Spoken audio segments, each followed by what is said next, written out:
What's the biggest thing for you to improve on, stepping up and being a starter? I think everything. Playing the run, being stout as the run. Okay, I'm not as big of a guy, so being solid to run and just everything. Improving at a fast rate. I think I got a lot to prove. So. Okay.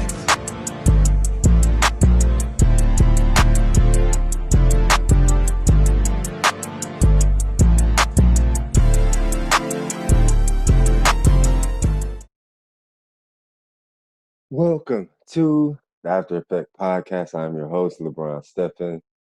We are at episode 16. We have a very special guest today, North Dakota State football running back coach, Robbie Rouse, is on the show today. We got the California native to tap in with us to talk about culture growing up in San Diego, um, his illustrious career at Fresno State as a running back, his stints in the NFL, CFL, arena football, winning a championship in arena football, his after effect after he was done playing, and how he got to where he is now as a running back coach for North Dakota State University. So just sent him an invite and just waiting for him to jump in, and we will get this thing rolling. My guy. Lee Brown, how we doing? How you doing, man? Good, I'm good, man. Appreciate it. Yeah, man. I appreciate you carving out some time to tap in with me, man, for the Yeah, no problem. podcast, bro. No problem. Yeah, man. So I call this podcast the After Effect podcast. I feel like us as athletes, obviously being athletes our whole life, we have some form of after effect. Once we're done playing, all the life lessons from coaches and teammates and players that we've learned, we all have some type of effect. So this is essentially just giving us, people like us, former athletes, a voice to just talk about a slew and array of things, Yeah. because I feel like in the podcast environment, a lot of times the people that have podcasts are usually, guys that maybe played like 10 or 12 years in the NFL or 10 or 12 years in the NBA. And so they know these producers at your uninterrupted and your player tribunes and your bleacher reports. And, they kind of get those opportunities right after retirement. Yeah. And usually us former athletes, we're the consumers of that kind of content. So this is just kind of giving us a voice, so if you're cool with it, we can just jump right into it, bro. Yeah, absolutely. Absolutely. Yeah, man. So I saw that first off, I know that you are the running backs coach for North Dakota State University right now. Yep. Are you guys scheduled for a season? Has it got canceled? What's going on with that currently?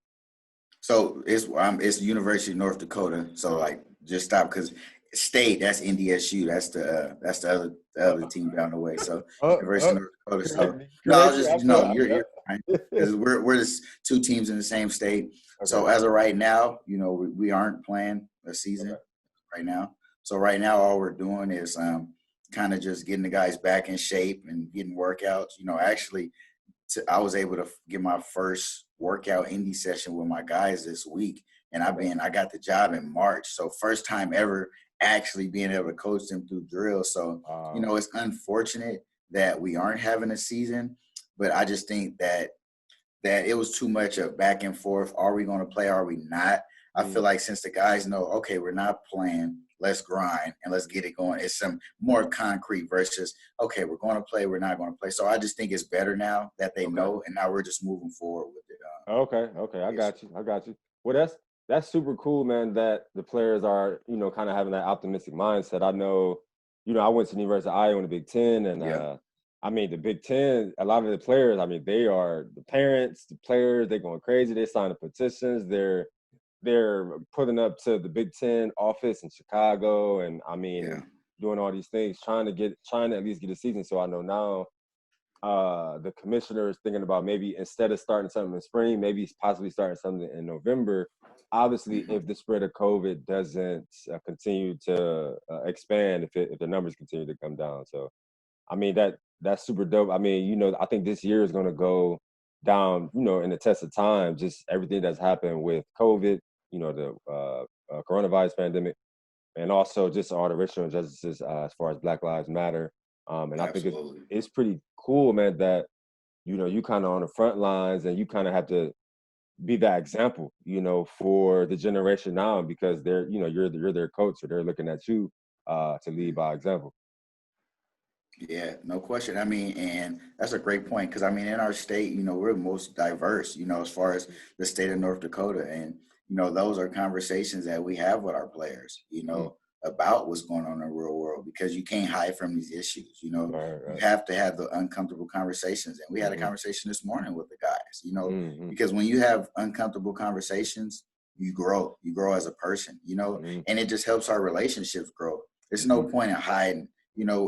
We can't hide what's just happened, in Wisconsin to Jacob Blake, and then a few months ago to George Floyd, and I could go on, and just what's going on is it's bigger than names because it's just it's just something that we've been dealing with in this world for our whole life.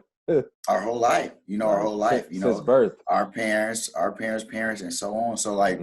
It's good that so many people are seeing it, and it's crazy that, maybe COVID could have been a blessing because with us not having sports, it turns your attention elsewhere, exactly, and I think that's part of the reason why people being so attentive to seeing what's going on in the world. And it's like, people are like, man, that's messed up, and it's like, yeah, it's messed up. And it ain't the first time it's happened, so, COVID might be a blessing in disguise. And I mean, with everybody staying healthy and, things of that nature. But I'm just saying, as far as with the cancellation of sports.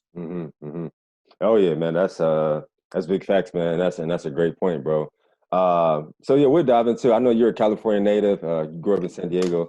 We met 4 years ago, 2016, when we played together for the Iowa Barnstormers and playing football.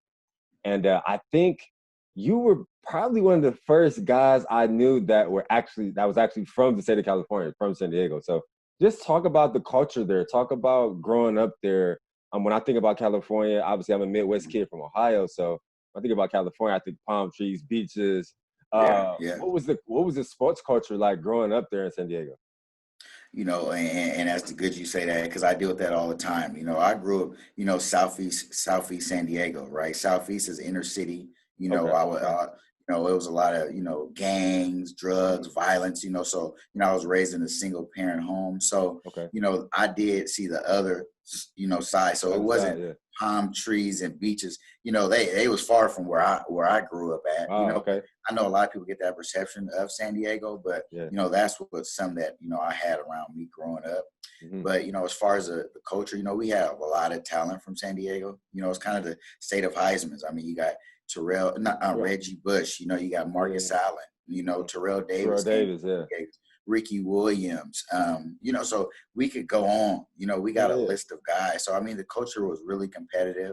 It's some kind of running back juice in San Diego, huh?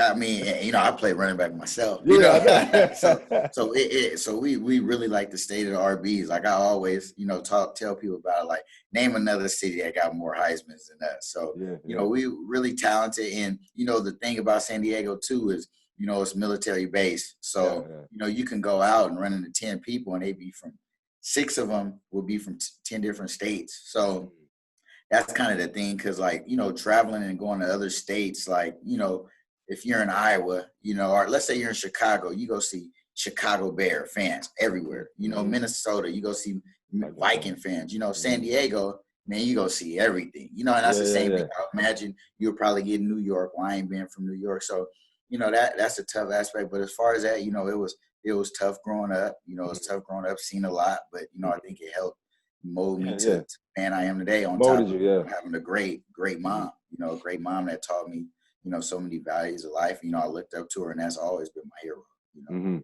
Yeah, definitely, man. And like you say, I know I grew up in the inner city in Cleveland as well. So luckily, I had both my parents, but I think that was powerful what you said, that, people have that misconception that, California, palm trees, beaches, this like glamorous life, not knowing that obviously we all know it's a hood in every city and every state.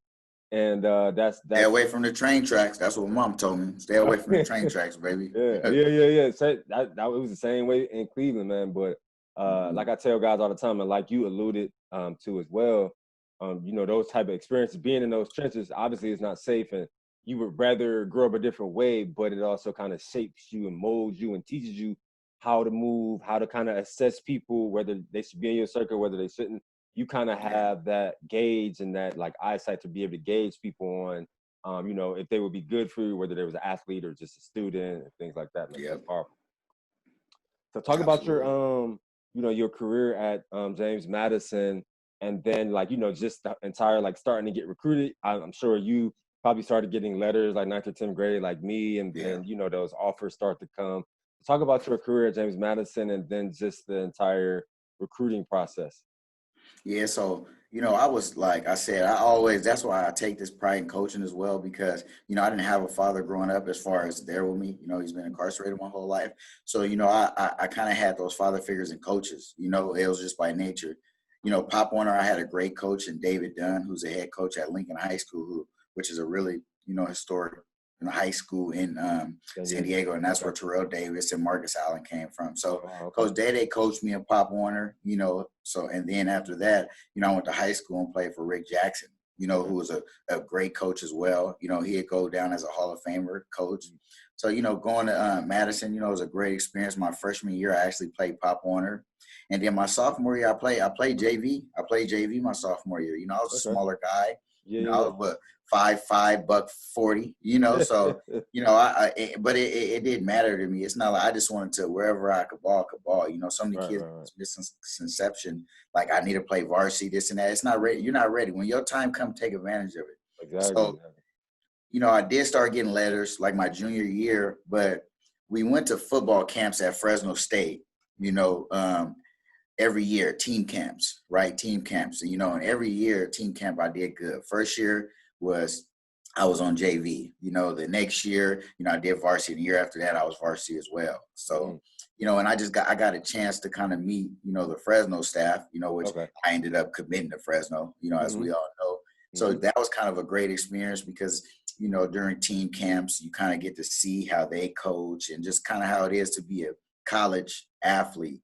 So, you know, Fresno, you know, they recruited me, but they weren't my first offer. My first offer was actually San Diego State, you know, my hometown team. So they offered me after a 7-on-7 passing league. You know, I got letters from all kind of teams, you know, Pac-12 teams, Big Ten teams, you know, letters here. You know, I had a handwritten from UCLA. But the real concrete stuff was the official offers from San Diego State and Fresno. Did you ever think about going to San Diego State? Because that's where Marshall Faulk went, right? Yeah, Marshall Faulk. So, you know, I didn't because I knew, like, you know, I had a lot of friends growing up, and I just needed to get out. You know, I needed to get out, which was the best thing for me because, like, I think what Madison helped me with is, you know, I grew up in a community where it was predominantly African-American or Hispanics. You know, when I went to Madison, you know, there was a lot more white people at Madison, right? So I was able, it helped me get out of my comfort zone and let me reach different people and, you know, just let me see a different shine of light of life, you know? So that helped me grow as a person. Cause like, and that's big. Cause I'm sure when you went to, not to cut you off, but I'm sure when you went to Fresno State, your transition was probably a little more smoother because you experienced those different walks of life in high school. And I tell people all the time, it's so funny. Me going, I was in inner city schools my entire kindergarten through 12th. And then I go from that to University of Iowa, which is 1% black, predominantly white Big Ten school. And I got to change the way I talk. People don't really understand my slang, and it was a transition for me. It took me about 6 months to start to feel comfortable around those kinds of people. And so I'm sure that was powerful for you that you got to experience that in high school. So you probably walked into Fresno State like, oh, this is business as usual. Balance, because, you know, I think I had a coach I coached with, right? And he was from down south, you know, in Mississippi. And, you know, he got on staff with me at my last school, which was in Sioux Falls, South Dakota. And he's never even really talked much with white people at all. So, like, I had to really talk with him and tell him, like, hey, and that was even for the same thing of coaching players of the other race. You know what I mean? Because you gotta coach different players different, regardless of the skin color, but you have to. So that's was something that I really helped him, you know, develop as a person. And he calls me to this day, a year later, like, man, like it helped him grow. And that's what I told him when he took the job. I said, hey, this is going to be the best decision you made, because sometimes when you just stay in your bubble, it doesn't help you grow. Because how Exactly. you gonna grow if you don't get out your bubble? Exactly. That's all you know. Exactly. So that transition helped me like a ton. It helped me so much. That's why, when I first got the call to play arena, that's why it was like, Midwest, I was going to Grand Island, Nebraska, like I've never heard of it. Then I end up, in Iowa. Like I'm like, I'm like, these are states that I've never even thought I would ever be in. And I've been in the Midwest for about 6 years now, and it's great out here, but that's why it's just good to get out your comfort zone. That's why, I have a little sister, I got 2 nephews and a niece, and, biggest deal is getting them traveling, getting them to my game so they could see different people. I mean, they was actually in Ohio, Cleveland. They was like, wow, there's more Black people here. I said, yeah. I said, San Diego ain't all kind of, we don't have predominantly African-Americans. Y'all got to get, more to the, deeper Midwest or down South. So it's good to just see different places. Because then when you get older and you have a family, you can make your choice of where do I want my family to grow up? Exactly. So, so that was kind of the biggest deal. But I mean, that happened in recruiting. We just got off a little bit. That happened in recruiting. And then, so I signed with Fresno, committed to him. I love the culture. I love the coaches.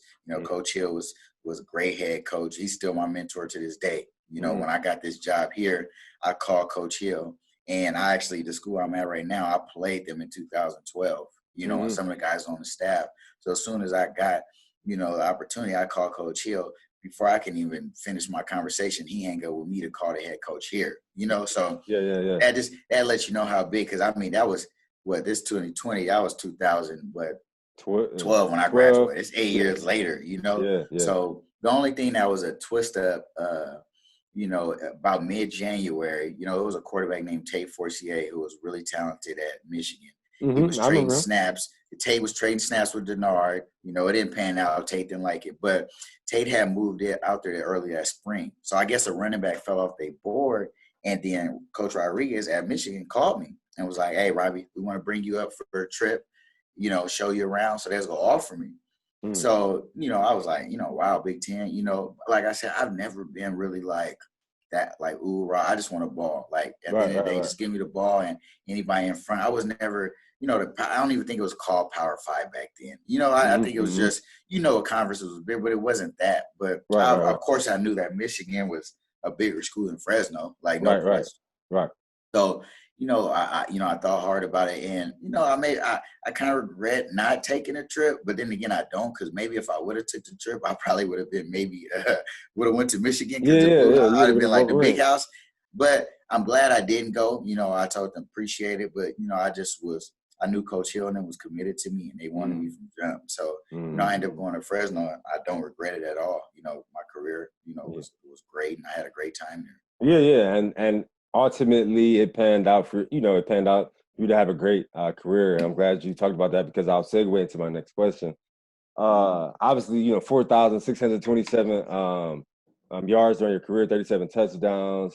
Man, so just talk about that transition. Obviously, we talked about the social transition already of you going to high school with different races of people. So you probably walked on the Fresno State campus, a little more at ease. But talk about like having a solid freshman year, and then your sophomore, junior, senior year, you were the first player in Fresno State history to rush for over 1,000 yards for 3 consecutive seasons, and also catching 63 passes your senior year. Talk about that kind of success, man. Like, we don't come across that many guys for any position, whether wide receivers, running backs, quarterback, that have that kind of consistent productivity, on the field, and not have like a season-ending injury, especially with a running back, not have a season-ending injury or miss 2 or 3 games with an ankle. And I know you like a super strong guy. I'm sure you probably squatted a lot. You probably still squat a lot. I'm going to work out after we get off this, actually. Hey, me too. Me too. So, man, just talk about that success, man. So, just knowing that and seeing that and meeting you and knowing you more on a personal level, man, that's such a great feat, right? And great accomplishment, man. So just talk about your process. Talk about you walking into that and living that every year, when you accomplish those things. you know, when I first I've always had a chip on my shoulder. You know, I've always, at every level I played of football, always, you know, was productive and had success, right? So, you know, when I came on to Fresno, you know, I just remember, you know, running backs, you know, we had Ryan Matthews, you know, who went to the Oh yeah, I Chargers remember first him. round. Yeah, he was nice. You know, we had another running back, Lanye. So Ryan Matthews, 6', 220, 210. Lanye Miller was about 6'1", 225, ran a 4.4. Anthony Harden was 5'11", 230. So these was all senior guys, and Ryan was a junior who been productive. So I walk on, I'm 5'6", 170, soaking wet from San Diego, Southeast. Can't tell me nothing. You know, can't tell me nothing at all because I'm just like, man, this is what I do. You know what I mean? You're a competitor though. That's how you know. That's how you got to be. So like I came on, and then it was crazy because when I first came in the weight room, they was like, "Hey man, your highlight tape was cold," and I'm like, appreciate it, but I'm like, you right? Yeah, I'm thinking in my head like, yeah, absolutely. You know what I mean? But in my head, I'm like, yeah, but like I knew one thing I didn't live in the past, right? And some players do. Like I never came near and was a guy like, hey man, watch my highlight tape, blah blah blah. Like I remember I went on a trip with some guys and they was having a, you know, let's watch each other highlight. I ain't worried about that, man. What you go do now? You know what I mean? Right. What you gonna do this year? So like my first practice, you know, I was in with the rookies, freshmen. I scored like the first 2 plays. So like and the rest was history. You know, I got my red shirt pulled. I didn't even know at the time because, you know, everybody, it was kind of like a no-brainer that I would red shirt. Coach Hill said I wouldn't. Just he knew what kind of he said it. He was like, he ain't go red shirt. But like looking at the room, you like, we don't need to waste his red shirt right now. You know? Right. So I honestly didn't know I wasn't going red shirt until like the game week when we playing, I think it was UC Davis, and they had Red Rouse, which was a package. When I heard the package, I said, oh, well, I guess I'm balling. But, you know, I just seen as I kept getting in practice, like, okay, now I'm with the white group, which was like second group. Okay, now I'm getting groups with the red group. You know, it was like the starting group. So as I kind of started to at it, you know, I'm like, and then guys start asking me like, hey, you not red shirt? And I said, bro, your guess is good as mine. I'm just, whenever they call my number, I'm a, you know, respond. So that year was really, you know, was a real good year for me, just trading off on with Ryan, who, you know, he went for 1,800. You know, that's one record I couldn't get, was the most rushing yards in the season. I felt sure he went crazy. I remember that. He was a baller. So, you know, that was good. The one thing, like, I say the adversity I had in college, because everything was pretty sweet, you know, and staying healthy was, but so my sophomore year coming into it, it's like, now I got to fill the shoes of Ryan. So like, I've never, like, going home, I'm not thinking like no pressure. I'm not tripping, like, because I'm like, I'm a ball, you know, had a great off season, you know, we had like a late game in fall. I'm like, first play, I take a draw like 80, you know, and then I wanted to get back in there, you know, because I'm thirsting to get in there. I get in there and kind of roll my ankle up, right? Okay. So we played the first game of the season. This is sophomore year. We played Cincinnati on ESPN. First game starting, I get 20 carries for 40 yards. You do the math. That's not a good day at the office, right? My ankle was, man, my ankle was banged up, you know, then and then I had messed up my collarbone, right? I had an AC sprain. So my backup came. So my guy who was a backup had started the next game because I was out, and they played Utah State, who had Bobby Wagner there at the time, you know, and we know Bobby, starting linebacker for the Seahawks, and he went for like 130, you know, 130. So now, you know, coaches was giving me giving you funny coaches looks. was giving me a hard time. The vibe started changing. Yeah, you know how that goes. So coaches was giving me a hard time. Like, oh shoot, like, you know, like we talked to this day. They said they knew, but they just knew that they could get to me and I would be mad. Because I just remember, like, you know, walking around campus and like my boy who ran, he was carrying the ball around campus like I'm the man. Well, so after one game. Right after one game. So like, you know, I came back to the third game, fourth game, just still banged up, you know, just because my ankle, you know, my strength was making guys miss. And if that ankle ain't working, I ain't at my best ability. Right. You know, it was like midway through the season and we played New Mexico State. First game, to the house. I rushed for 180. I went for 232. I'm sorry. Then the next game, I went for 289. Then the next game after that, I went for 170. It was like 1,000 yards in 4 games, like the quickest way. And then after that, it was a wrap. You know, like nothing else. But I'm saying that time was the hardest I had in college, which was like, you know, a lot of guys have to deal with a lot, but it was just that phase through those weeks where I'm dealing with the injury. It was like, man, I'm trying to get back healthy.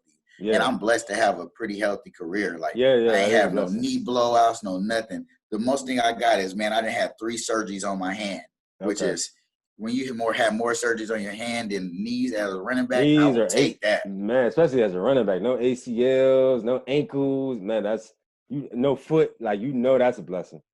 So, you know, and really, like, you know, staying healthy, you know, of course I trained hard, you know, I took pride in it, you know, in conditioning, I competed, you know, I went hard, you know, I always wanted to be the guy to win. You know, I was trying to beat everybody when we conditioned, you know, even guys that was faster than me. So I took pride in my craft. And then, you know, some of it is luck that I didn't get injuries. Is just it happens, you know. I used my center of gravity. I tried not to take big hits, you know. I knew it was a marathon, not a race, you know. So a lot of it's a blessing, you know. But I trained hard, and I took pride in my craft, you know. And I think especially at the running back position, obviously a lot of that is God given with the vision and the change of direction. But also it's very important, you know, the mindset of what you take into your workouts, because that can really and truly elevate your game as far as your explosion, as far as your endurance, your muscle endurance. Yeah. Let me ask you this, bro. Like, you as an 18-year-old, was there any pressure you walking in and you knowing, especially after they announced the Red Rouse package, and you knowing that you're not red shirt, you're gonna get some carries, you're gonna have a chance to contribute, and you splitting carries with Ryan Matthews, like this, one of the best running backs in the country. He's already solidified. Everybody know he's going in the first round, and you come in as an 18-year-old and you split snaps with him. Was there any pressure, or was it more so kind of like you had that like dog mentality, that kind of that inner city San Diego mentality, like, nah, this is why I'm here. This is supposed to happen for me, like. It's crazy because, like, as you talk about that, I get chills right now because it just bring back that feeling. Because, like, you think, because when I think about it, and, like, you know, I didn't have to have a few of these conversations the past week. Like, I had an alumni Zoom. You know, I did a Zoom, like, you know, about a week ago. I had these kind of similar questions. And it was when you always being like, and I guess, you know, it's different for people. A lot of people take on that pressure. But, like you said, that dog mentality that was always in my mind was like, this is what I do. So, like, Ryan was a beast, and we knew he was capable of, but Ryan never put together a full season. So that's why he left early that year, because he always battled injuries. Yeah. Just like it kind of happened in his NFL career, which he had a good career as well. But you know, it was just kind of like, man, it's what I do. I more so look back at it now, like, dang, I was doing it. Like, you know, like that was like, that's real. Like, but I used to remember it'd be Friday nights, and you know how you be on the road and everybody watching them games as you in a hotel, and you look, you be like, dang, you don't even realize, like, bro, that's me. Because you really don't watch yourself on the TV version as much. I really didn't get a chance to. You know, more so playing in it, you living in it and playing in it. I low-key got that when I went back home because my mom recorded them all. So I watched it like, dang, it's cool because you hear the announcers talk. But so you so much in the zone, like, bam, game, fly back, Sunday, treatment, workouts, Monday off, start all over. Just the grind. You already know. You don't really get caught up in, like, really. So it really was no pressure. It wasn't. It was just, let's do this. This is what I was born to do, because you always had high expectations. So it's more so you look at it as, that was crazy now that I'm out. Right. After the fact, but when you living in it, you just you going with it, and like you say, like, you know what I'm saying, that dog mentality, that savage mentality, like, I'm supposed to be here. I'm gonna take over this space and, you know, do what I could do. So man. So talk about, like, your transition. You know, after you had this excellent, illustrious career at Fresno State, set all these records, then transitioned into the 2013 NFL draft. What was your draft process like? Were you hearing from teams? I know you went undrafted, but were you hearing from teams?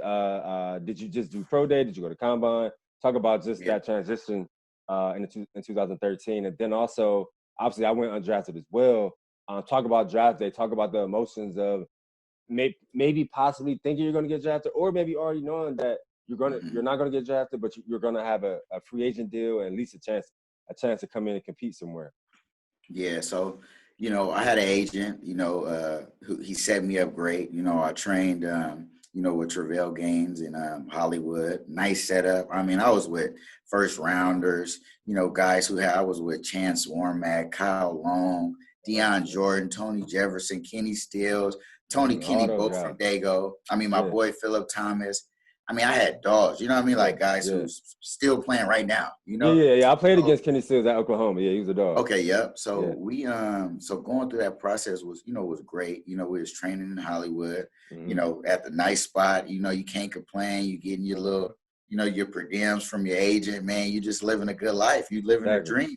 Yeah. I was invited to the NFLPA All-Star game. Right. So I was looking forward to that. A week prior to the Senior Bowl, Monty Ball drops out. I get the Senior Bowl invite. Oh, okay. I didn't know you played the Senior Bowl. Okay. So I'm like, boom. So now one thing I do regret in my training. So my senior year, I messed up my ankle versus Air Force. Right. And, I played in my bowl game, didn't finish it because my ankle wasn't at full strength. So my bowl game was December 24th, right? Because it's the Hawaii Bowl. So I started training January 2nd, right? And you want to take a week off? I wanted to get going. I should have chilled because my ankle wasn't at full strength, right? So I ended up getting an invite to the Senior Bowl, and it was like, bro, I'm not going to the Senior Bowl. That's just not happening. So I went to the Senior Bowl, and I was about at, honestly, like 85, 90. When and maybe lower than that. If I don't have my strength in my ankle to do what I do, that takes away from my game. Exactly. I even wore the Cam Newton cleats because I was like, I need extra ankle support. Like it was that how much. So the Senior Bowl was a great experience. We had the Raider staff, and I had Kelly Skipper as my running back coach, which his brother Tim Skipper recruited me at Fresno. Oh, right? Wow, nice. His dad is also an NFL running back coach, and to this day, me and Kelly Skipper, who with the Bills right now, we still have a relationship. Of course. I mean, you can't regret that because you form great relationships. I mean, I remember getting done with a pass pro drill, and I look to the right, and all I see is Mike Tomlin. Like, so those are stuff you can't. And I remember Charles Davis, came up to me and was like, "Hey, you a baller, dude, and I'm glad you're here." So like hearing that, it made it surreal, and it's like, wow. But like I said, you always felt like you would be there. So like, it's eye opening, but it's like, yeah, I'm here now. Yeah. So the Senior Bowl, Senior Bowl wasn't bad. It was cool, Then a combine, invited to the combine as well. Got that in December. That was like, man, combine. Like, I'm here. Right. So we grew up watching that every year. So, we knew we here. So, go to the combine. I remember, we wake up that morning, we get to the combine, I see everybody, bro. But it was so much love, like, because everybody respect because you see each other balling. Right, so it's really like, it's a few guys I met where you're like, I won't mess with them. But I mean, that's just like people in the world, Yeah. You know that. Right? So you can't, and football players or athletes get looked at different just because they're in a bigger microscope. Some people are just good people. Some people are bad people. That's just life, though. Exactly. So the Senior Bowl is a great experience. I never forget, Tavon Austin was my year, and Tavon was a dog. Because I remember he got one of the best highlight tapes in high school I've seen. Besides, of course, Reggie Bush, San Diego on. I forgot to, I said Bush. So I remember Tavon, he ran a 4.25 that morning. It was highlight. I said, Tavon. I said, bro, what you do? I said, bro, what you do? He was like, man, you know what? I got down. I said, forget what the trainer told me. And I just ran. Now I know, Tavon, you're fast, so like, you can't fast as fast, Right. So, I went to the combine, didn't run the best 40, which was, I was going to make my money off of because that's what they want to see from a running back, Exactly. Now, all the other drills was really good, so after I didn't run the best 40, I think I bulked up a little bit too much, trying to just get out of my comfort zone as far as Senior Bowl. Yeah. So, then we had pro day. My pro day, I put up good numbers. You ran faster. You ran faster at pro day. Like a 4.54, 4.56. Where ideally I felt. And I, and it felt good. And I was like, maybe that would be the, the clear. Because I'm a realist. I know how it is. I know when I ran that, I was like, that's not what you want. So, so that was that. So prior to the draft, honestly, I'd probably say 28 teams called me, bro. 28 teams called me. Hey, Robbie, this is such and such for the Dallas Cowboys. I'm just calling you, blah, blah, blah. There was one, it was the running back coach from 28? Vikings. Wow. 28. Coach Sageless called me from the Vikings. Like, hey, Robbie. That was the only position coach that called me, prior to it. of course I had like, we do the speed dating thing, like, speed dating with all the running back coaches at the combine, which was dope. Yeah, And you Eric go Bieniemy, around and talk to people, talk football, and yeah.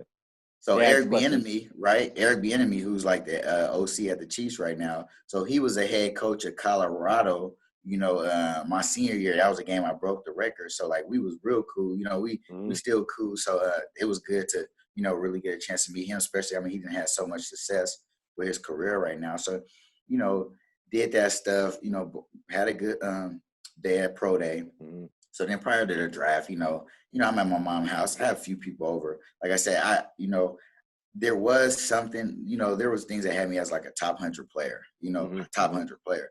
But there's so much stuff on the internet, I was rated, honestly, I started rated like the number 26 back, and then I ended up being like number 12, seeing stuff like that, you like, I mean, it's a chance and just to get picked up. And watching film and being a realist with yourself, like, okay, I'm better than him. Okay, that dude's a dog. Like, you know what I mean? Like, he ran that, like, he that size. So, I felt like, I'd be all right. But it's the – so, Senior Bowl pass, I'm at the draft go by. That was my first draft I've ever watched every single pick. Right, right. Same every here. single I mean from start to finish. I mean from watching the TV, looking at your phone. I mean everything, right? Making sure you got service.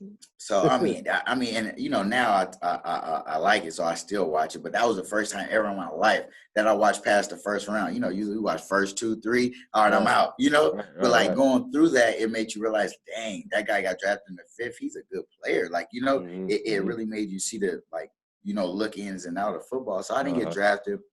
So that was devastating. That was a gut wrencher right there. That was like, oh man. So what made it worse is that like I wasn't like I can't think of the word, preferred free agent or something like that. Priority free agent.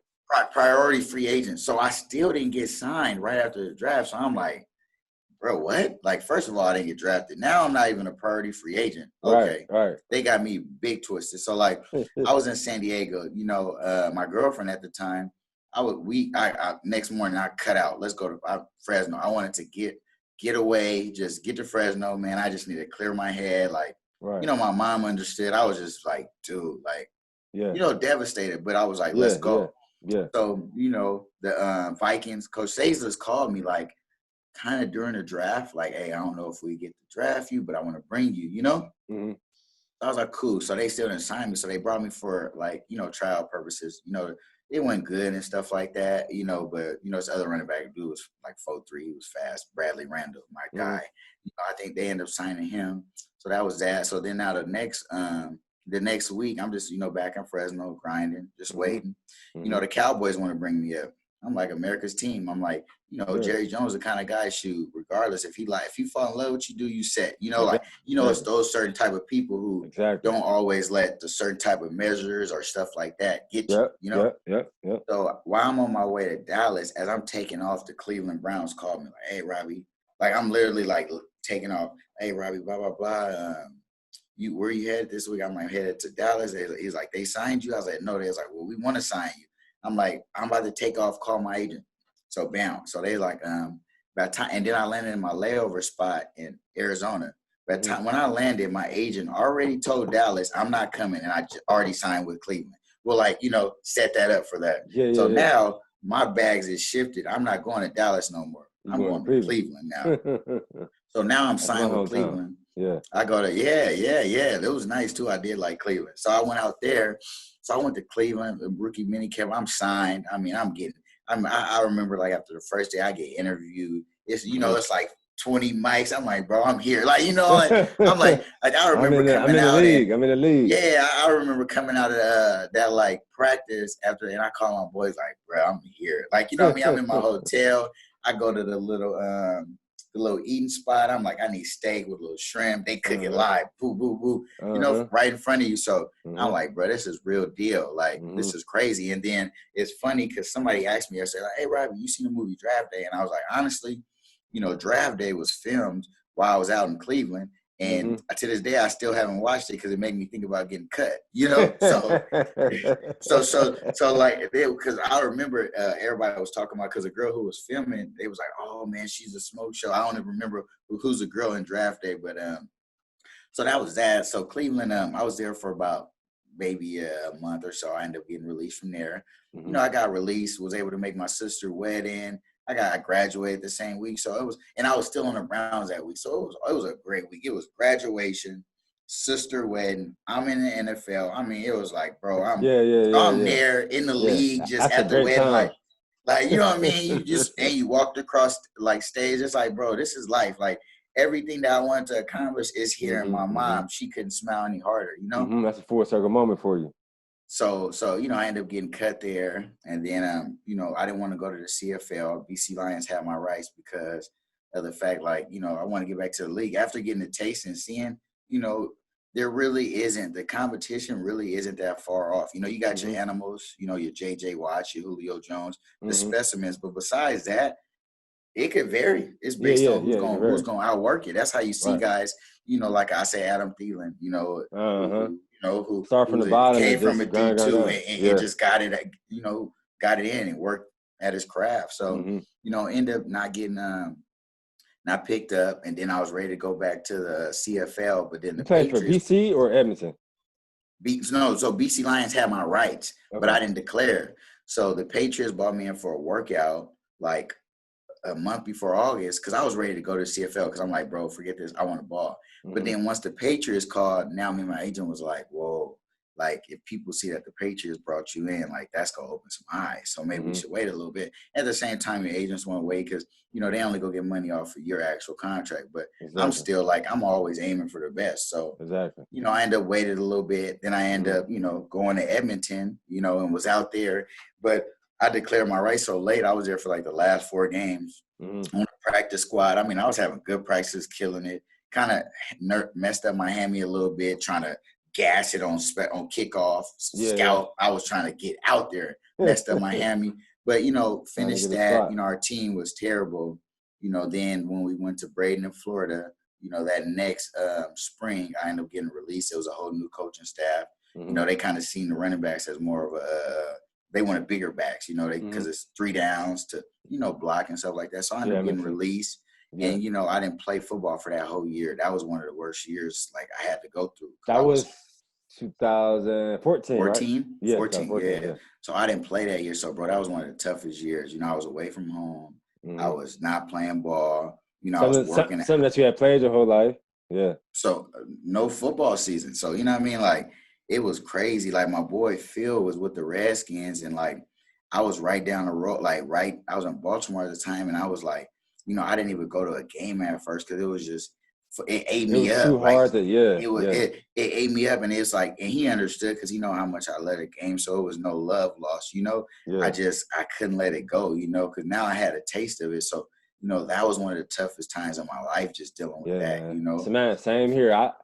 It had got to the point for me like I couldn't even really watch like the NFL. I could watch college, but I couldn't even really watch the NFL because I would just be looking at the pass rush. I'd be looking at the rush linebackers, thinking like, man, I like you know how it is, man. I'm better than him, or I should be out there. See I should have the opportunity, or you know what I mean. You know, and you see guys who you know dominated. You know, like I got guys I play with, like you know Derek Carr, DC, who you know my guy, and he like, bro, you like I don't like you can play. You know, I got Devontae Adams, who's a baller. Like, bro, you could be here. So like. And you know it, but just to hear that from guys who's there just justifies even more. It's just like eats it up. So it used to be the same. I didn't play that. I didn't play that whole year, right? So then, like, so this was played Nebraska, right? Then went to Nebraska. Yeah. So 2014, I was I did get a call. So it was mini camp that year after by the Raiders. So I'm in Baltimore out by the Raiders. So DC just got drafted. So they're like, hey, Robbie, we want to bring you in. Blah, blah, blah, blah, blah, blah, right? Call me. I'm at a baby shower. I'm like, bam, I got to go home. Let's pack up. Let's roll. I'm going to Oakland. They go see my chemistry with DC. Done data. Bro, they literally called me 30 minutes later like, sorry, we didn't know that you were so far. Never mind. And they thought you was like already in California or something. Yeah. But my aunt like, bro, what's the difference in the plane ride? I'm going to be there, you know? Exactly. So, bro. You know how that goes, just the politics of it, man. Yeah, maybe something else came about. Like, let's be real. So, bro, that had me. I think I might have shed a tear on that one, bro. I was like, bro, that hurt. Yeah. So that one hurt. Especially because you had an opportunity to be with your guy, you know what I'm saying? Yeah. And 2014 had already been a rough year for you. So that's giving you kind of a light at the end of the tunnel kind of vibe. And then for it to be taken away 30 minutes later, like so fast, it's like, damn. Like it was crazy. So then I had CFL tryouts set up. So the first it was in Buffalo. So I had 3 lined up, right? 3 lined out like tryout purposes, right?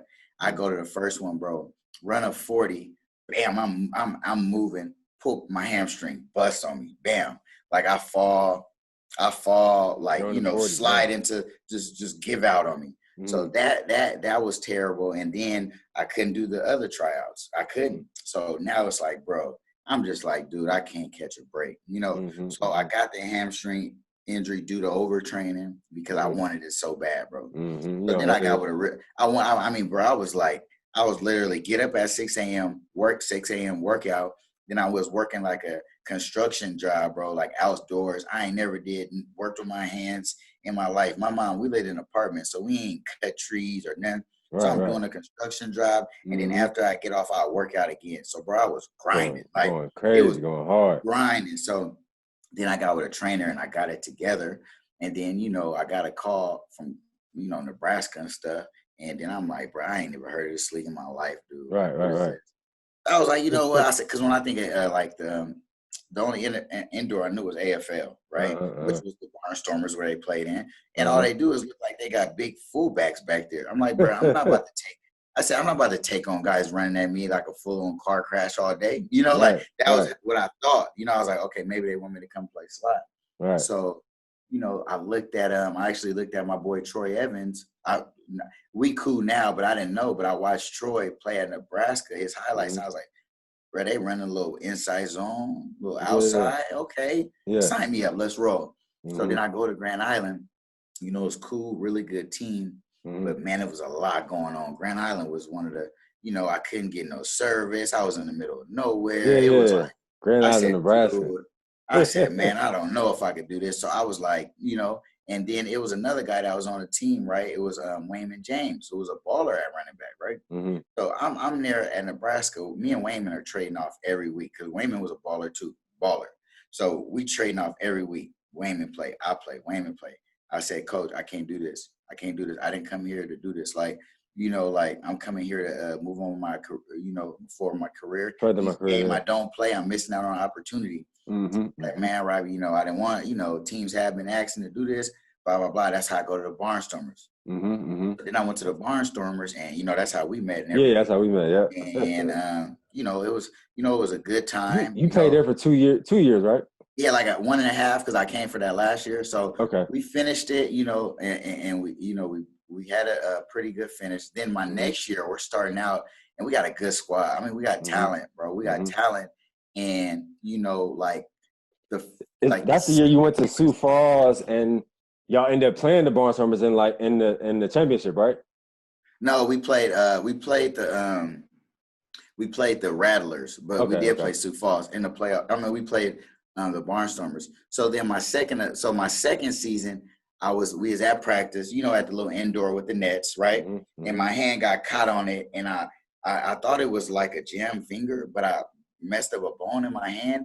So I had to miss like practically a good part of that second season, right? So, you know, so I was heated, you know, I was heated, blah, blah, blah. And then because we had a good team and stuff like that. Right. And it was funny because Sioux Falls had reached out to me going into my second year, like, hey, come here. And I was like, maybe I might. And then I was like, you know what? I don't want to go there.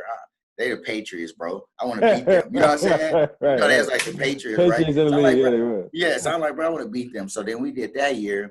And then I was like, bro, I got one more year, dude. Right. I needed to be in the best situation. Get a championship and then walk away.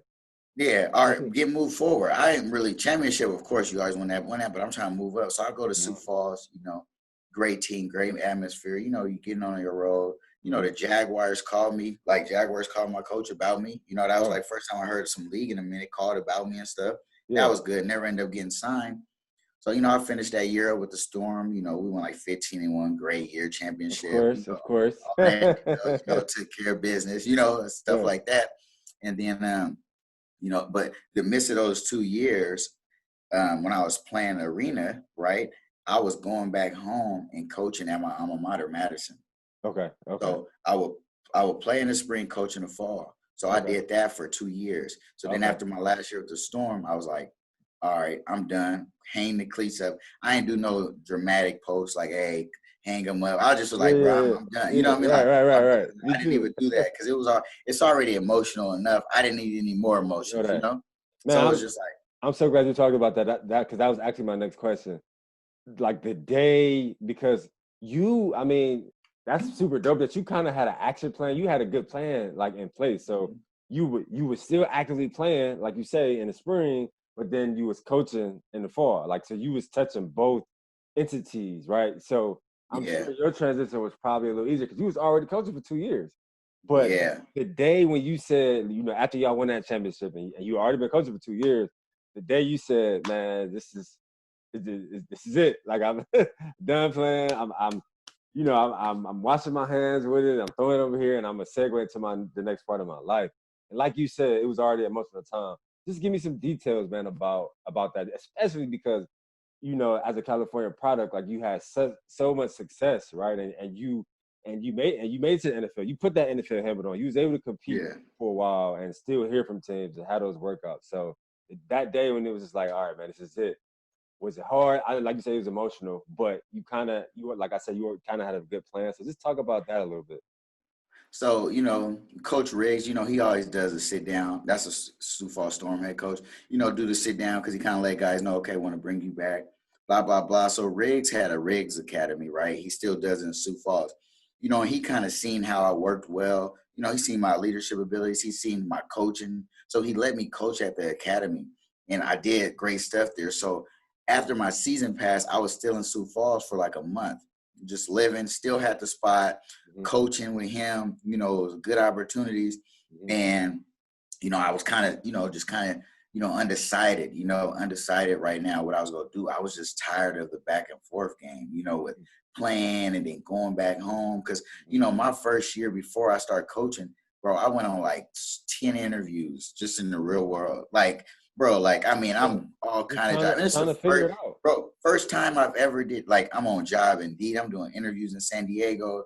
I'm like, this is different. I had got a job at LA Fitness.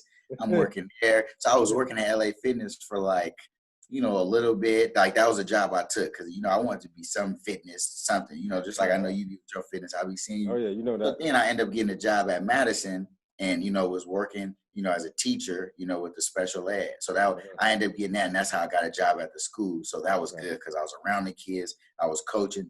I was like, okay, I always knew I was going to coach. Like, that was a no-brainer for me. I knew when I hung them up, I was still going to be a ball coach. I've always, thought that. So, going through that, I just thought to myself, I was in Sioux Falls, literally. I'm chilling. I said, man, somebody told me about the football school. I said, man, I need to coach in college. Bro, I literally put together my resume, and because it was like we end in like July, bro. So like it was like, yeah, we end like, late June. When you make it, it's like late June. So like, bro, I'm like midway through July. I'm like, bro, I want to coach college now. And you trying to get to places, but a lot of jobs just filled up at that time. They're ready for camp. Definitely. So I hop on Indeed, bro. Camp is right around the corner.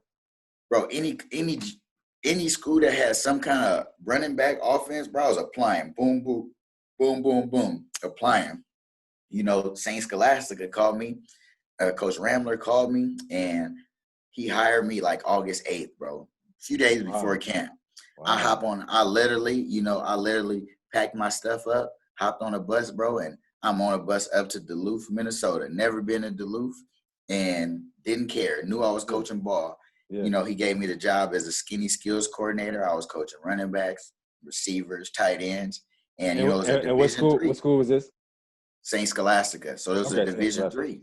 Okay. So now this was like where I really enjoyed as far as, where I've been through because, playing D1, bro, you really don't know a lot of schools outside of FBS, honestly. Exactly. I do appreciate it, because in arena, like, think of a player like Javice Jones, who was came from like I think A really plays small like school, yeah. D2 or NAI. He played Yeah. from a really small school, but bro was a baller for us. Baller, Like, yeah. you know, he could have played at Fresno with me, bro. Here's some guys Easily. that he's better than, and I'm sure he'll Easily. play at Iowa with some dudes that have scholarships. So Easily. so I already appreciated, you know, from D2 to D3 to NAIA because I played with guys that were good players in arena from that. Mhm. So it made me respect that. So going to St. Scholastica and, you know, working with kids who, you know, they knew, you know, that they were going to be doctors, nurses, lawyers, and Yeah. et cetera. Yeah. It was like, I'm going to get this last itch out with ball. They're not, Right.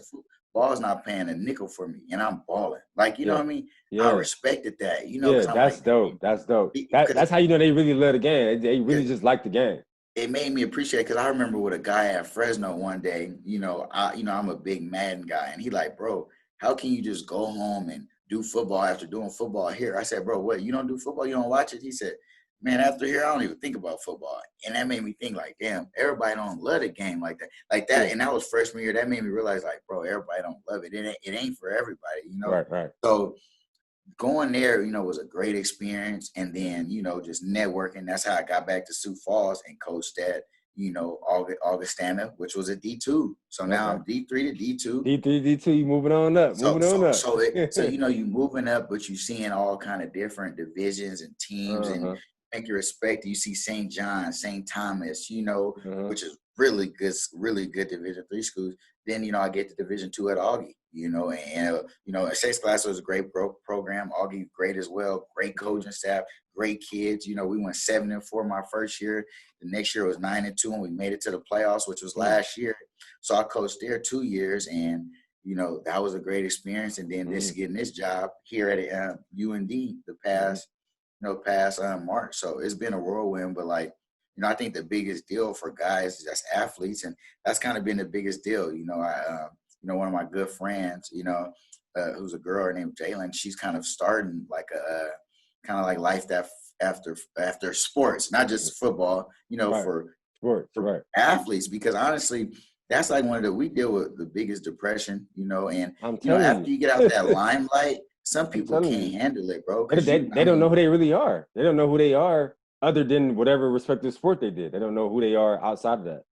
They have no identity. So like, you ain't walking. When you walk down the street somewhere, you ain't the same LeBron who was walking down the street with that Iowa jersey. When I'm walking down the street, I'm not Robbie Rouse no more with the number 8 jersey. You know, that's old now. You know, that's old. So like, you know, my best advice is for people to find their best niche. And that's why it's about, you know, finding that major and just finding what you want to do. Now, I'm not saying if I could still be in the league right now, I'll be in the league. I get my drive through my players. I'll be a fool to say I wouldn't want to play on Sundays right now. But it didn't happen. But now my career, I'm blessed. You know, I've done, you know, so much than what a lot of people dream to do, right? So, you know, that was just the biggest deal. But man, it's been a great journey, great ride. And now that's super dope, man, because I've interviewed one of my guys, Don Shumper. He's like a offensive assistant for Arizona Cardinals in the league, and another guy, offensive analyst for Michigan State. And you hear all these different coaches, like the way they moved up, and a lot of times, you know, they have the GA somewhere, in some form, do a graduate assistant.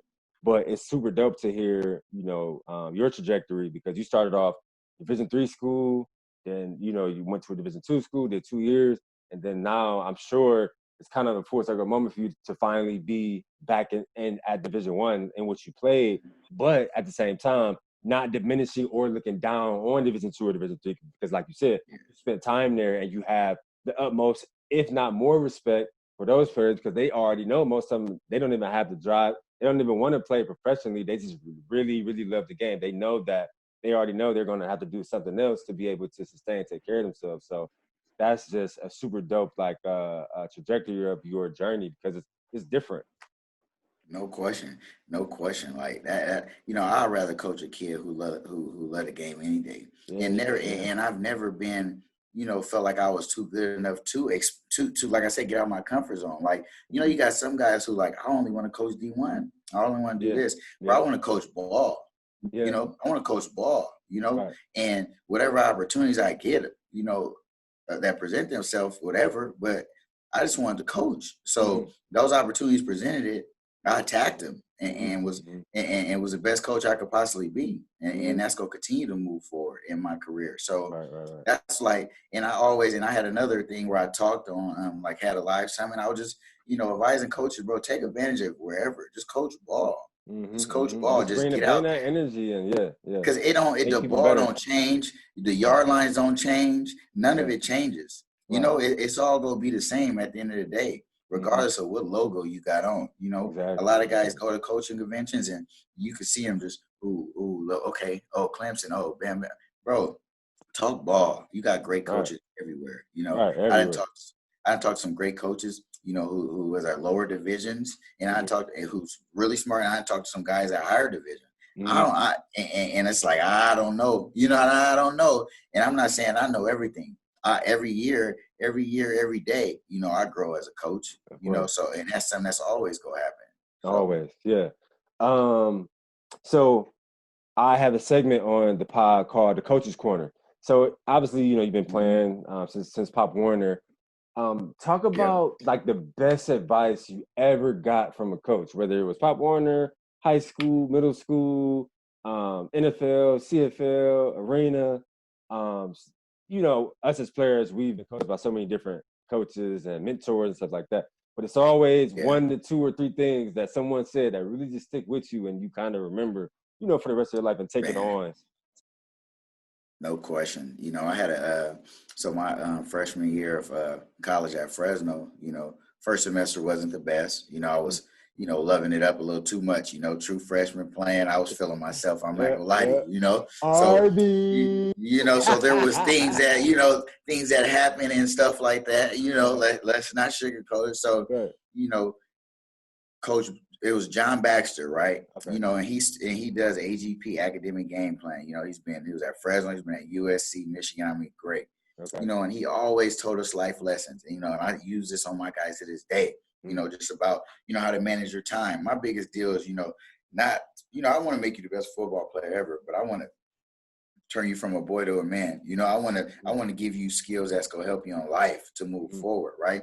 So he told me this one quote. He said, "Don't trade what you want most for what you want at the moment." Right?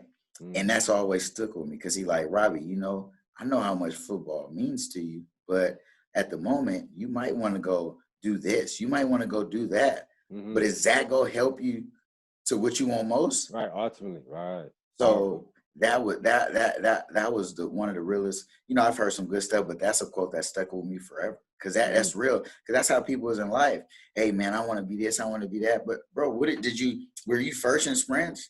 Were you getting in the weight room? Or is it Saturday and you out doing X, Y, Z? No question. You got to have your life and enjoy it. I'm going to tell my guys, enjoy yourself. Be smart. That's part of it. But at the same time, you can't trade what you want most for what you want at the moment, Right. Oh, that's powerful. I haven't heard that one. Yeah, there you go. But I see why that stuck with you, and obviously you held that close and true to your heart. So I always end the pod with the same question. Us as athletes, again, all of our experience, 20 plus years of experience, wins, losses, ups, downs, pain, sorrow, just through injuries, fighting through injuries, just all that stuff. We all, like I said at the beginning, have an after effect. Some good things is a part of our after effects, some bad things. What would you say your after effect is of your entire career? Some life lessons that you would take with you and hold close to your heart, and obviously teach your players and teach your future kids, and just all those things. What is Robbie Rouse's after effect? My after effect, and it's crazy. So, Fresno State's head coach right now, Kalen DeBoer, we actually had a Zoom the other night, and it was our era, right? Our decade, right? So, it was about 17 of us from where I played, and, it was just crazy to just hear everybody, what they got most out of their career and everything. And, one thing is big that I try to teach my players is relationships. It's really important that you develop relationships, with your fellow teammates, because these are going to be your best friends. I'm going to just call that. These are going to be like, I didn't been invited to about numerous weddings. I've been in numerous weddings from guys I played college with. So the biggest is relationships, like, because when, you even know when you talk back with your boys, rarely it's about a game. You Right, know, right, like, hey, right. bro, you remember fourth quarter when we scored on the game winner? No. Right. You remember, bro, when we roasted, what's the name, in the locker room, or we was Uh-huh, at the uh-huh. cafeteria? Those is the Those stories. locker So room even vibes, yeah. so that's why that's fresh on me. So really, the aspect is just relationships, because now I see, I'm in the Zoom. You got my boy Philip who has a kid, my boy Josh Harper who who's working and has a kid, my boy bro Fryer who was, you seen the firefighter truck in his background because he's a fireman. So like just seeing everybody and In now all like different walks of that's life. I say that's the positive effect of social media, just because even though you don't talk with everybody every day, I Yeah. feel like I'm so in tune. Like I know Exactly, I know you've been on your grind, your businessman, your swole stuff, just from following you. You know what I'm saying? Just like vice versa. Of course, you did your homework to get ready for this, but you've been seeing me through my course through social media. So relationships is the biggest deal. Yeah, I as agree. far as getting that from college. Like Yeah. that's just what it is. And like that Zoom, honestly, when we all called each other after we got off with the head coach, like, bro, it got me ready to go back to college. Like, because like those times is just best times is your life, arguably. Yeah, Like, yeah. I mean, it's funny that you speak about that because, I'm sure you've been tuned in since you've been at North Dakota since March. Over the summer, my alma mater, the University of Iowa, was in the news for a while, right? Due to like racial disparities and, a lot of players coming out giving individual details about their experiences at Iowa. And then, I ended up kind of giving my take about my experiences, talking about some things that, I never really wanted to say to the public because I didn't want to be looked at as like a guy that was ungrateful or, things like that. But after all those guys, it was like 60 plus stories. We had a big Zoom, but it wasn't with the head coach. It was literally all the Black players from my era, from 2007, 2011, from 2013 to 2017. Some players from like 95, 97, 98, 2000, 2002. Literally like 60 people on a Zoom call. And like you said, like you attest to, just to hear all these different guys' stories, from a player in 95 to a player in 2016 when they went to the Rose Bowl, to hear about what they got out of the university and how these kind of more predominantly white schools, Division I schools, can create more inclusion for Black athletes. So when they come in from these inner cities, they feel more not at home, because obviously it's a new environment, but they feel more of a safe space, right, to be themselves and to still like try to attain greatness, but not having to like conform to kind of like a certain kind of way on how to act, can't really be themselves, and then they walk away from the university, whether they get their degree or not, still with kind of a bitter taste in their mouth because they feel like they didn't get the most out of it, or they didn't get the support that they needed and stuff like that. So I thought that was interesting when you spoke about the Zoom meeting, because we had the Zoom meetings as well. And to piggyback on your relationships for your after effect, I think that's so powerful, because it's like you said, your teammates are your brothers, and now us being like, well, I know you ain't hit 30 yet, but you almost there. I'm already 31. I got one more year, man. I got one more year. You close. You gonna see how your body start feeling different after 30, man. I'm telling you. Man. But it's gonna talk back to me. It's gonna talk back to me after it's gonna talk. I'm telling you, man. But just to piggyback on that, man, it's so funny. Like, so I got some guys like after I've done the interviews with them or whatever, they'll hit me up or FaceTime me, and like you said, we'll talk about some locker room stuff. Hey, you remember this? Remember that? Or you remember this party? Remember that party? But then I also had the guys. Man, I got guys that still playing in the league. Mike Daniels, he with the Cincinnati Bengals, year 9. Adrian Claiborne with the Browns, year 10. I mean, like Mike Daniels would call me, bro, and we would be on the phone for literally 4 hours talking about the days of Iowa, talking about the locker room times, talking about the film, like stuff that we used to see in film back in like 2009. Like, and like, you just don't have those relationships, man, without football. Like, you know what I'm saying? It's crazy. People, and I feel like only the people that really understand that dynamic of those relationships are us, the people who were in it, or athletes in general, whether you play like basketball or softball or soccer, track. But those teammate relationships, man, like these are your brothers, these are your sisters. Like, it's like a family thing. And that's the beauty of sports, and like, a lot of coaches and had conversations with, with athletes due to what's going on as far as the, racism we've been dealing with this year. And that's the beautiful thing about sports, because you got all kind of people from all works of life, all different colors that come together for one common goal. Mm-hmm. So like, even if you had kids who were raised a different way or came up different or had different views, like that's going to change once you get in that football community or it's sports community, because now it's just family. Now it's like, you don't even know what's going on outside, because all it is just our bubble. This is us, fellas. Right. We looking after each other. You think back to the movie Remember the Titans, right? Mm-hmm. Remember the Titans. We didn't see. I know you didn't see that when they went off, when they went back, when they was for camp.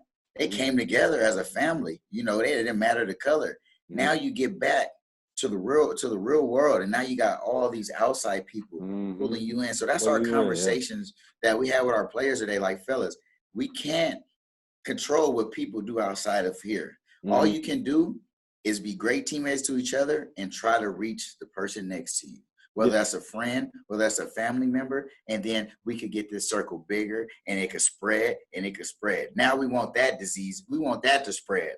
Now we want that to spread to everybody. Yeah. So that's why you gotta love sports for that. Yeah, man. And I wanted to ask you, so those points that you just hit on, were those some of the points that your head coach at the University of North Dakota has hit on as well? Because I talked to my guy Sean Prater.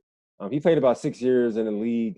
He's a defensive back coach for Arizona State now, and he was talking about how Herm Edwards is at the helm over there, and he was talking about how those were some of the key points that he was talking about. Obviously, not letting the outside noise affect how the program is ran, right? But at the same time, having some white coaches on staff, having some black coaches on staff, you have to have those uncomfortable conversations. You have to address what's going on. You can't leave anything to the unknown, or you can't leave anything to the unforeseen. You have to have those conversations. So is that something that your head coach and a lot of more people on your staff, are they alluding to that with all their players in their position meetings and team meetings and things like that?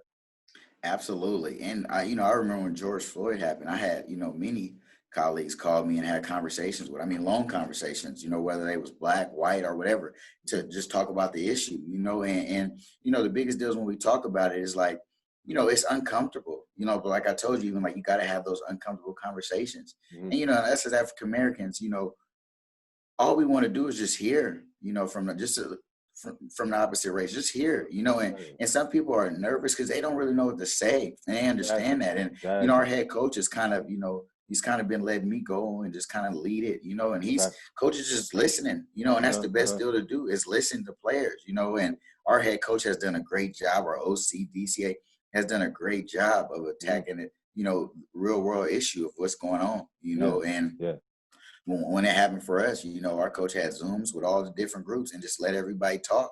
Yeah, and, that's great. When it first started, it was crickets, and then you hear guys, and nobody's saying crickets because nobody want to talk.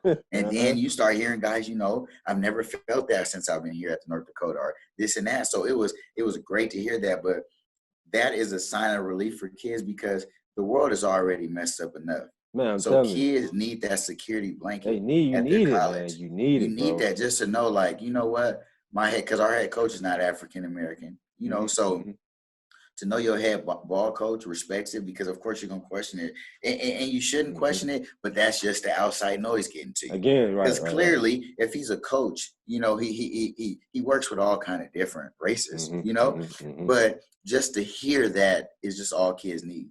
Yeah, exactly. I mean, it's not. I wouldn't imagine this racist coaches working. Like, you're working with all kind of different races. So when the fact that kids just need that justification is just because the outside noise can get to them. That's why to put the stamp on it as coaches. Let's talk about it. Tell me how you feeling. Because I had kids who's from the area of Minneapolis. We got kids that's from Wisconsin. So. And then you could have guys, I could talk about a story like, guys, I was a senior in high school, 4.0 student, headed to Fresno. I'm outside a green box of my house because I missed my school bus. My auntie go pick me up. Police swoop around, 2 cars out front. What are you doing? You're loitering, sir. First of all, y'all just trying to accuse me for color of my skin in my neighborhood, not even knowing who you talking to, you know. But that's just little stuff. So that's why, you know, like, you know, a guy like me, you know, the police. When I see the police, you know, I didn't see it's tough for us to see the police as like, you know, a good person, because rightfully so, whatever, you know, people that we was raised around, all the cops did was take them out of our lives. Right. And some of it is rightfully so, you know, they didn't do the right stuff. But as a kid, you can't take that in. You just like, every time I see a police officer, he's arresting him.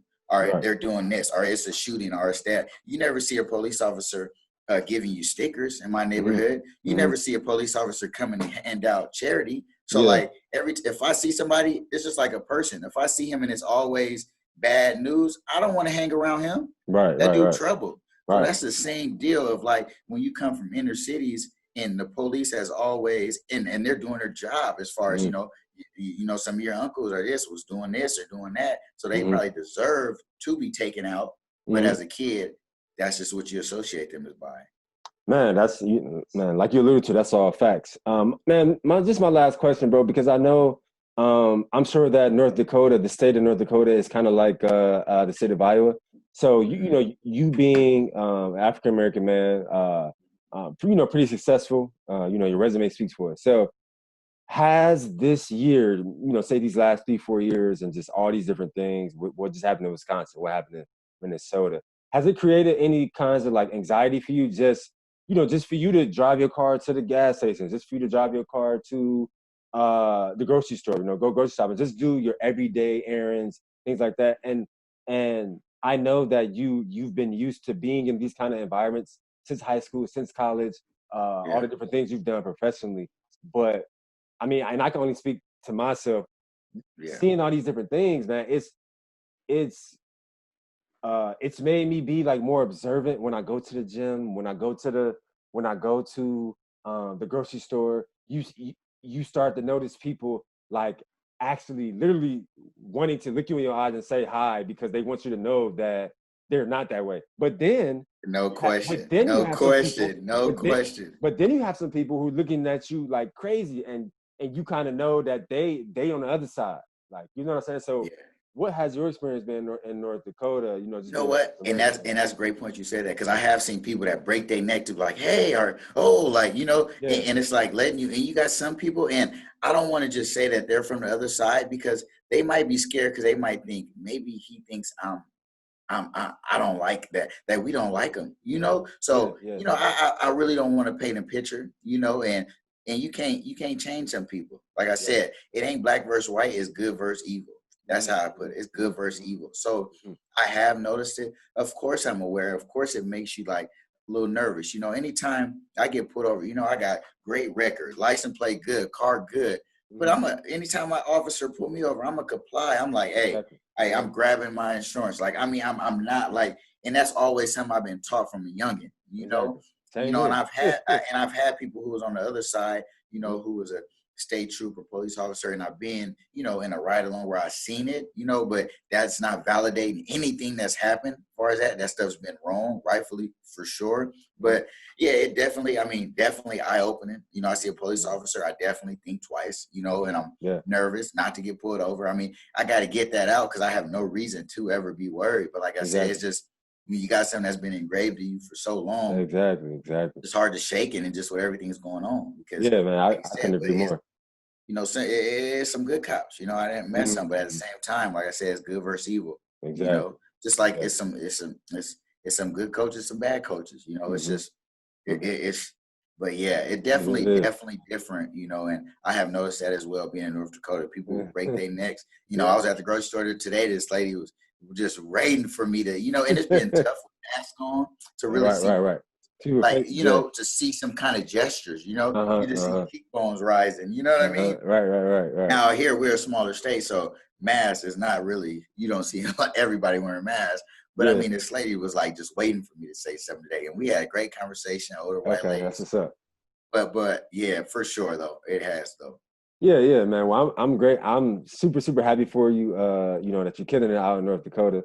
You know, I pride myself on giving guys flowers while they're here, and I one thing that really stuck out to me, 4 years ago, 2016, when we played together, just was your passion for the game, the energy, your energy and passion that you brought every day. And it doesn't surprise me that you were able to transition that energy and passion from playing the game of football to coaching the game of football. I know you're going to continue to do great things. And so again, man, I just appreciate you for, carving out this time to jump on the podcast. Man, I think we had a great conversation.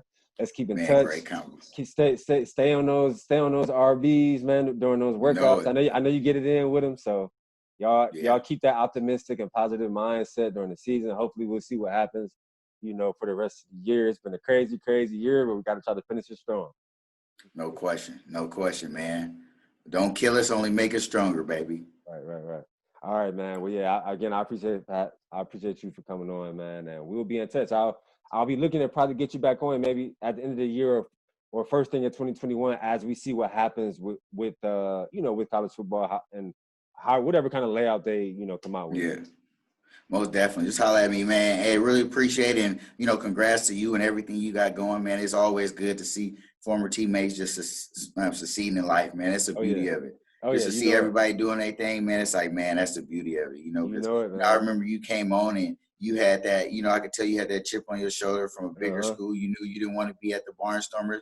I could tell the way you were practicing. You didn't say much. You was just ready to roll. And, I got better conversations with you as we hung out outside of that. But, I just, just to get back, I just like the dog mentality you had. Because I knew you like, bruh, from Iowa, dude, I got boys who in the league, and I'm out here, bro. I'm about to dog everybody. And I can tell, I could just tell how you was doing it. So just to think back, man, it's crazy. Yeah. I appreciate you, man. And again, like you said, man, it's all love. And again, it's a blessing to see what everybody's doing. And I'm just, like you said, like you alluded to earlier with social media, it's definitely able to give us all a way to just stay tapped in with each other. You mentioned Javis's name earlier in our interview, and I talked to him a couple of weeks ago, just kind of catching up. And he's killing it with the training thing in Houston. So yeah, man, it's just it's cool just to try to stay tapped in with people, and I am dedicated to trying to do that. Trying to stay tapped in with guys and keeping those relationships. Like you said that your after effect relationship. So no question. Yeah. All right, bro. Man. Well, you have a good weekend, man. Take it easy. Be safe. And I'll catch you on the next one. All right, man. Just holler. Appreciate it. All right, bro. So, yeah, guys, again, just had a great episode 16 with North Dakota University running backs coach Robbie Rouse, a former teammate of mine. We talked about a plethora and a slew of things. And, to end this episode, I really just want to say, RIP to a great artist, a great talent, a great actor, Chadwick Bozeman. Our first Black superhero, right? When I heard the news yesterday or last night, I immediately got teary-eyed, right? Because I couldn't believe it. I couldn't fathom it that, he had been fighting colon cancer for 4 years and nobody knew it, right? I saw him losing weight in the Five Bloods and at different award shows, but I thought he was just losing weight for a role, right? So again, rest in glory to Chadwick Bozeman, a great artist, great leader for our Black community. All right. So again, thank you for tapping into episode 16. I look forward to seeing who comes in and subscribes or rates us for this episode. And make sure you guys stay tapped in with us, man. We got a lot of more athletes coming on. Male, female, different races. Just to create that narrative to have diversity. All right. So again, thank you for tuning in. Peace.